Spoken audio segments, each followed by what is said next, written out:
Hello friends, आज हम इस वीडियो में फैक्टराइजेशन का टॉपिक 8th क्लास के लिए कवर करेंगे। सारे कंसेप्ट्स क्लियर करते चलेंगे, तो मेरे साथ ये वीडियो आखिर तक ज़रूर इस वीडियो को देखिएगा अगर आपको अपने कंसेप्ट्स क्लियर करने हैं, क्योंकि ज़्यादातर बच्चे इसी टॉपिक में कंफ्यूज हो जाते हैं। तो सबसे पहले चलिए स्टार्ट करते हैं। अब आपको देख रहा होगा फैक्टराइजेशन, तो ये दो वर्डों से बना है फैक्टर।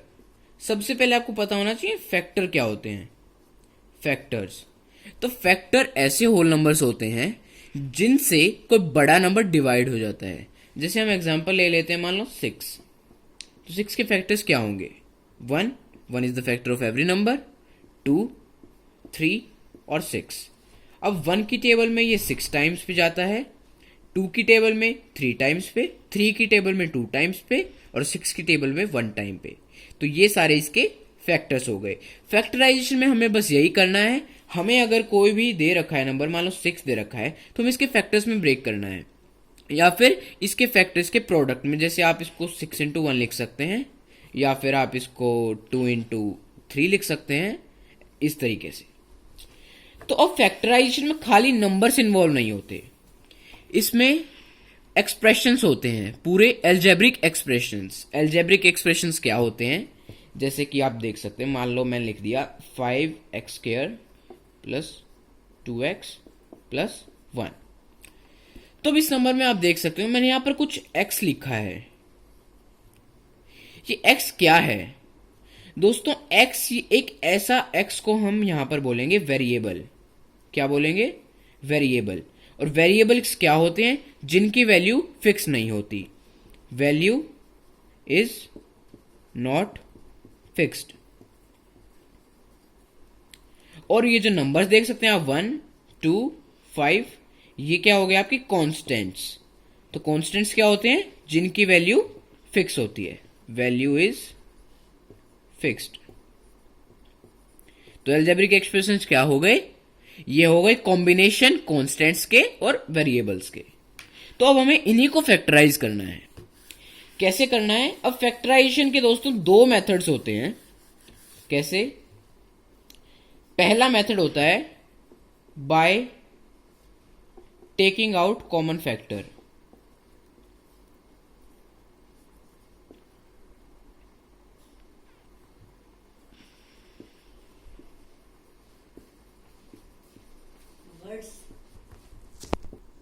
तो by taking out common factor. और दूसरा मेथड होता है बाय स्प्लिटिंग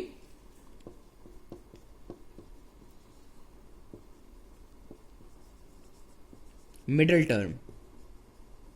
ये हम आगे बात करेंगे इसके बारे में। तो सबसे पहले इस वीडियो में आज जो हम कवर करेंगे वो है by taking out common factor. जैसा कि वर्ड से क्लियर है, कॉमन फैक्टर।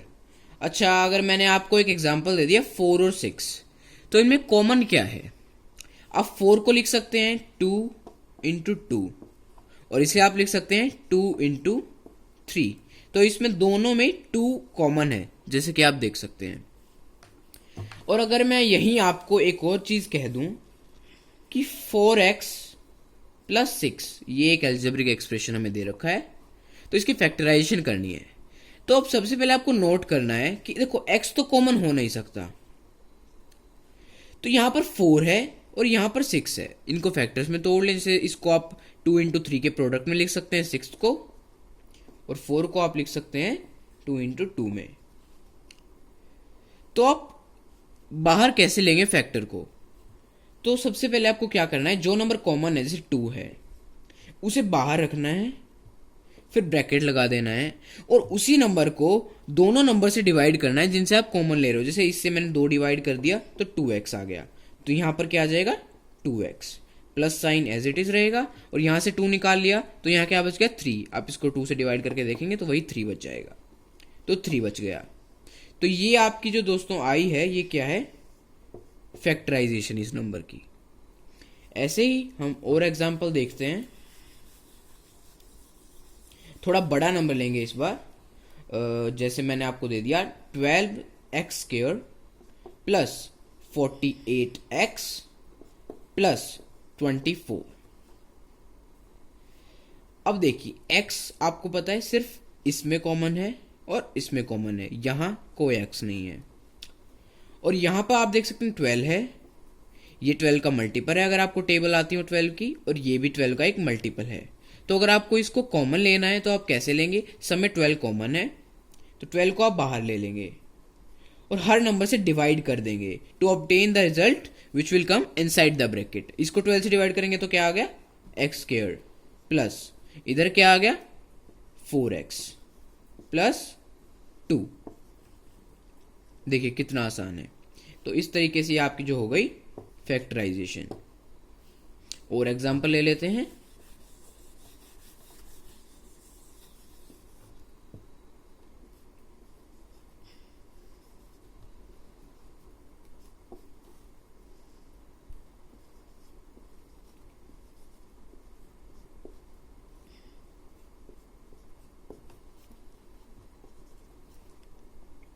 ये देख लिए हमने एक एग्जांपल लिया है। अब इसके अंदर आप देखिए 13 है।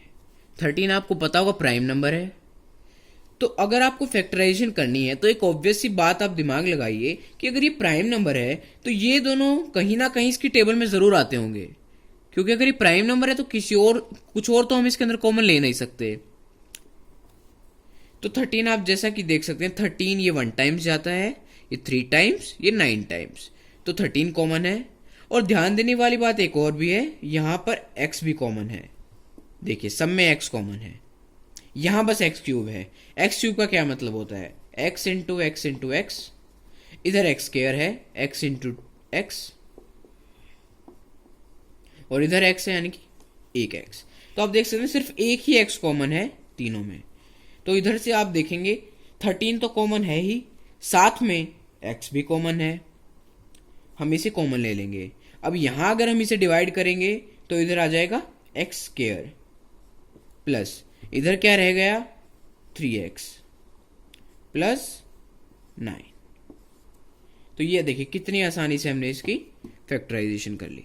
बस यही करना है हमें और कुछ भी नहीं है।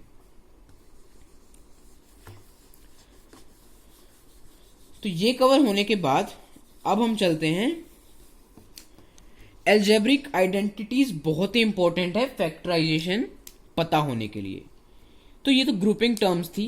अब आगे जो मैं आपको अगली वीडियो में समझाऊंगा by splitting the middle term, वो बेस्ड होता है फोर्थ आइडेंटिटी पे। तो उसके लिए मैं आपको आइडेंटिटीज भी सिखाऊंगा, जरा ध्यान दीजिएगा। तो 4 आइडेंटिटीज होती है दोस्तों।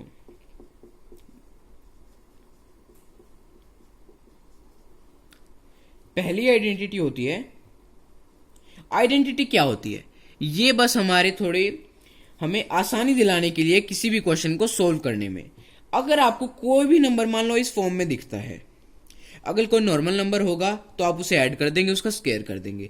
लेकिन मानिए अगर यहां पर कोई नंबर के साथ अगर कोई वेरिएबल है और उसका स्क्वायर पूछा गया है, तो इसे सिंप्लीफाई कैसे करेंगे आप। तो उसके लिए कुछ आइडेंटिटीज बनाई गई हैं और अब मैं आपको बताता हूं बारी बारी करके। पहली आइडेंटिटी है a प्लस बी का होल स्क्वायर। इसकी सिंप्लीफिकेशन क्या होगी, बच्चे सोचते होंगे बस इसकी सिंप्लीफिकेशन ये हो जाएगी a का स्क्वायर और b का स्क्वायर, लेकिन इसके अंदर एडिशनल एक और टर्म आएगी जो होगी plus 2 into a into B. इसका एक एग्जांपल लेते हैं, जैसे मैंने लिख दिया 5 प्लस एक्स वेरिएबल है का होल स्क्वायर। तो ये क्या हो गया 5 स्क्वायर, ये a की तरह इसको आप सब्स्टिट्यूट कर दें, प्लस x का स्क्वायर प्लस 2 इंटू ए, ये है 5 इंटू एक्स। तो आप इसे सिंप्लीफाई करेंगे, इट विल गिव यू ये। तो ये आपका रिक्वायर्ड सिंप्लीफिकेशन। तो अब हम सेकेंड आइडेंटिटी समझते हैं। तो सेकेंड आइडेंटिटी जो होती है, पहले में क्या था a प्लस बी का होल स्क्वायर, अब है a माइनस बी का होल स्क्वायर। कोई भी चेंज नहीं है, सिर्फ हमें क्या करना है a square plus B square same रहेगा, उसके बाद प्लस की जगह माइनस का sign -2 into a into B. ये a है ये b है। इसका एक एग्जाम्पल कंसिडर कर लेते हैं। तो एग्जाम्पल मान लो मैं लिख दिया 4 plus Y, sorry minus, second identity कर रहे हैं, का होल स्क्वायर। तो क्या होगा, आप इसकी वैल्यूज इसमें पुट करके देखिए। 4 ए की जगह है तो यानी कि 4 का स्क्वायर प्लस बी का स्क्वायर, बी वाई है, वाई का square minus 2 into A into B. On simplification we will gate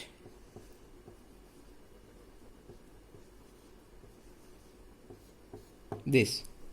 So this is your required answer. Now next we move on to third identity. तो दोस्तों ये जो सारी identity मैं आपको करवा रहा हूं ना, ये फैक्टराइजेशन का बेसिक है। इसके बिना फैक्टराइजेशन करना इम्पॉसिबल है। जो अगला टॉपिक है by splitting the middle term, वो बहुत ही मेन टॉपिक है।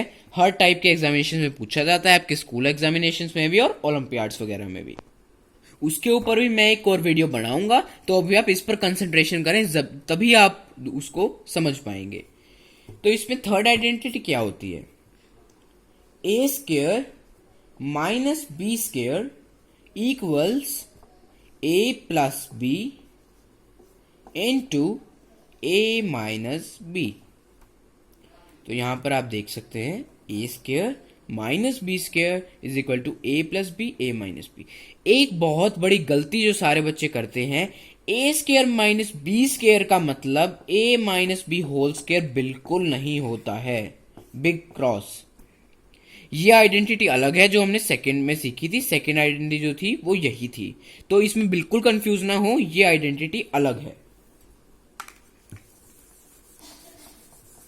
तो थर्ड आइडेंटिटी में ये होता है। अब एक एग्जांपल ले लेते हैं, जैसे हम ले लेते हैं, मान लो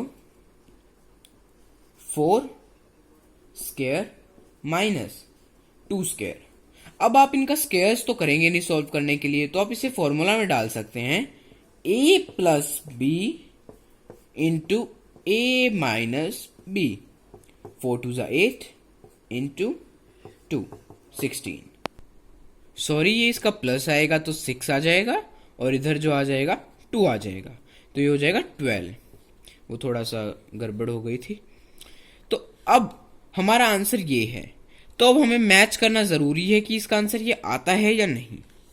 तो देखिए, अब आपको पता, हम अगर नॉर्मल तरीके से करें तो 4 का स्क्वायर 16 माइनस 2 का स्क्वायर 4, 12 आ रहा है, तो आंसर सेम आ रहा है। लेकिन फैक्टराइजेशन में हमें ये फॉर्मूला सबसे ज्यादा जो आइडेंटिटी लगती है वो होती है थर्ड वाली और फोर्थ वाली। तो इसे ध्यान जरूर रखिएगा, अपनी नोटबुक्स में इसे नोट कर लीजिए। तो अब हम बढ़ते हैं नेक्स्ट आइडेंटिटी की तरफ। तो अब हम आखिर में फोर्थ आइडेंटिटी के बारे में पढ़ेंगे। इसे ध्यान से समझिएगा, क्योंकि बाय स्प्लिटिंग मिडल टर्म जो होता है वो कैसे पॉसिबल है फोर्थ आइडेंटिटी से। इसमें क्या होता है, ए प्लस बी और a प्लस सी, ये आपकी आइडेंटिटी रहती है। तो अगर हम इसे सॉल्व करते हैं तो आंसर क्या आता है, जो पहली हमने ये ली है ना, ये पहली वाला जो है, इसका स्क्वायर प्लस जो दूसरे नंबर पे हमने दोनों ली हैं यानी कि b plus C into first term यानी कि a plus A square plus A into B plus C plus दोनों की मल्टीप्लीकेशन बी सी। तो ये इसका रिक्वायर्ड रिजल्ट रहता है।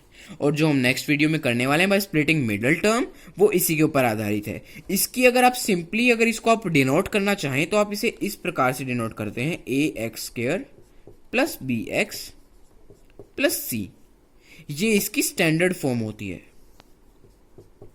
हम इसे इस तरीके से रिप्रेजेंट करते हैं फोर्थ आइडेंटिटी को, और उसके अंदर हम क्या करते हैं, हम इस मिडल टर्म को स्प्लिट करते हैं फैक्टराइजेशन के अंदर to get the required result. तो इसके लिए आपको अगली वीडियो तक का इंतजार करना पड़ेगा। तब तक दोस्तों हंसते रहिए, मुस्कुराते रहिए, और जो मैंने आपको सिखाया उसका रिवीजन जरूर कीजिएगा और अपनी लाइफ में सक्सेस पाइएगा। और अगर आपको वीडियो पसंद आई हो तो इसे लाइक, सब्सक्राइब, शेयर जरूर कीजिए। Thank you.